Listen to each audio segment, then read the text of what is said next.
Right. Welcome to today's explainer. Normally, you know me, I am your upbeat, energetic guide, breaking down the facts with a bright smile.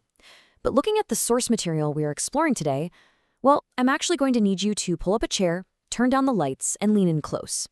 Today, we are walking through an absolute masterclass in atmospheric storytelling, unpacking a genuinely terrifying AI horror script titled The Signal from Sector 9.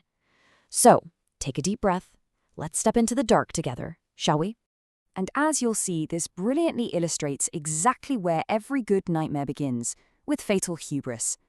Our narrator, right, they're an experienced urban explorer. We're talking someone who has conquered crumbling mansions, silent factories, and underground bunkers. They are completely fearless, totally drawn in by the quiet. They even had this golden set of rules for survival. Enter at dusk, film for 2 hours, leave before midnight. But the lure of this particular location, it was just too strong. That night, they broke every single rule. Act 1. The Entry. St. Jude Sanatorium. To really understand the dread here, we have to understand the history. Everyone in the town of Blackwood knew about the St. Jude Sanatorium.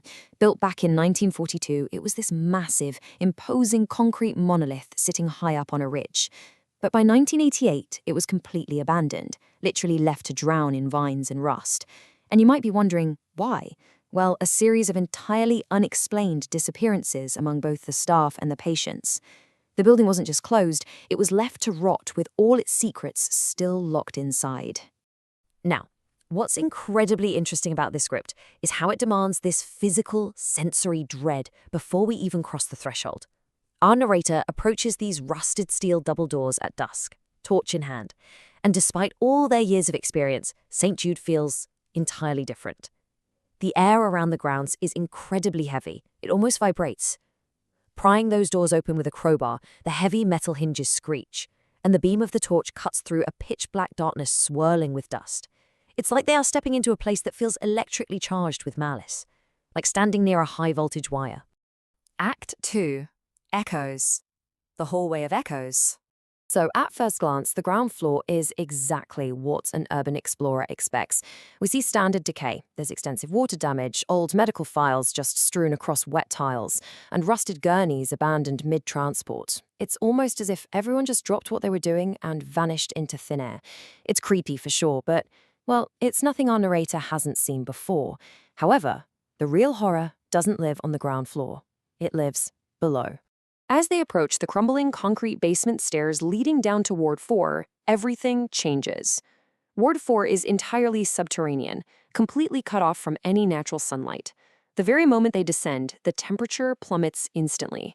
It's so cold they can actually see their own breath forming thick clouds in the torchlight. And then the digital audio recorder they're carrying begins to pick up static. But this isn't your normal random white noise. It's a rhythm. A deliberate, faint, metallic clicking bleeding through the static. Tap, tap, tap. The signal only grows stronger as they maneuver past dark, empty patient isolation cells with narrow iron bars. Eventually, they reach the central control room in the pitch black, a space completely filled with decaying reel-to-reel tape decks. But amongst 40 years of rusted, dead electronics, the narrator hears a deep hum. Unbelievably, one single ancient CRT monitor is still drawing power, casting this sickly, low greenish hue across the glass. Act 3. Unseen. The unseen presence. The narrator slowly approaches the flickering screen. It's displaying a distorted black and white security feed of the exact hallway they'd just walked down. But on the screen, standing completely motionless 10 feet behind them, is a tall, unnaturally thin, shadowy figure. Absolute panic sets in. The narrator's chest tightens. They whip around instantly, swinging the torch beam wildly down the corridor. But there's nothing. Just empty air and rotting drywall. Yet when they slowly look back at the monitor, the figure is closer. It's now standing right behind their current position on the screen. And then the true terror hits. They hear it, but not with their ears. The sound is manifesting directly inside their head. A low, vibrating frequency. It's like 1,000 ghostly whispers playing in reverse, swelling softly in their mind. This entity wasn't hunting our narrator. No, it was simply waiting, waiting for them to realize exactly where they actually were. Act 4. The escape. Endless corridors. Pure, unadulterated panic completely takes over. The narrator drops their secondary gear and bolts for the stairs. Heavy footsteps crunching on broken glass, hyperventilating in the dark. But the architecture of the hospital itself seems to warp around them. The corridor stretches out endlessly. Iron-barred doorways blur past, but the exit door never, ever appears. Every single corner they turn just dumps them right back into the exact same endless decaying hallway. Then the ceiling lights, glass tubes that have been completely dead and without power for 40 long years, begin to explode. Showers of sparks burst overhead, one by one, chasing the narrator down the pitch-black hall. The darkness is literally sprinting towards them, plunging the corridor into total blackness right on their heels. And in those brief, violent flashes of electrical sparks, the horrific truth of the hallway is revealed. The walls are lined with them. Multiple, distorted, tall shadow silhouettes. Pale, featureless faces are reaching out from the edges of the corridor. They aren't trying to grab the narrator. No, they are trying to pull them back into the shadows to join them. Act 5. The twist. The footage. The narrator finally, desperately slams through the rusted front doors, tumbling out into the wet grass and a sudden downpour of freezing rain. They don't stop running until they reach their car a mile away, throwing their gear into the boot and speeding home, swearing to never, ever look back.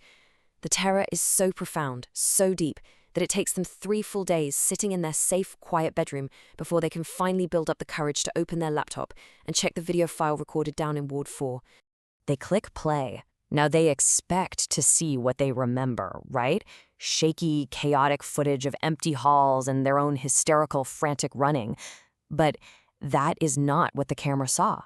The reality recorded on the file is absolutely chilling.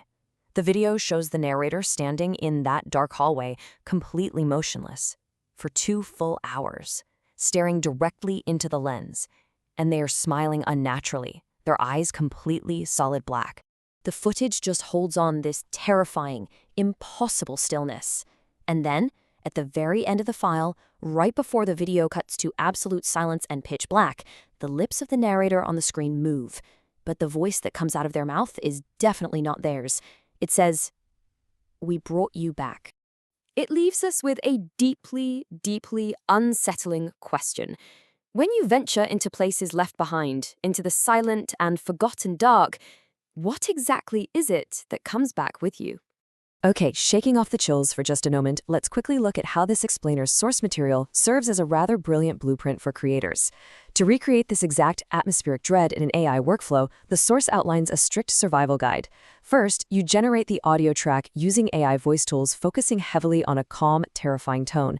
Second, you pace your visuals perfectly, matching 5 to 10 second generations to specific timestamps. And finally, the sound design is absolutely everything, layering ambient brown noise, the crunch of footsteps on glass, and low bass drops to keep the audience entirely immersed in the nightmare. It's a fantastic framework for horror. Thank you so much for joining me in the dark today. Keep exploring, but maybe, just maybe, leave the lights on.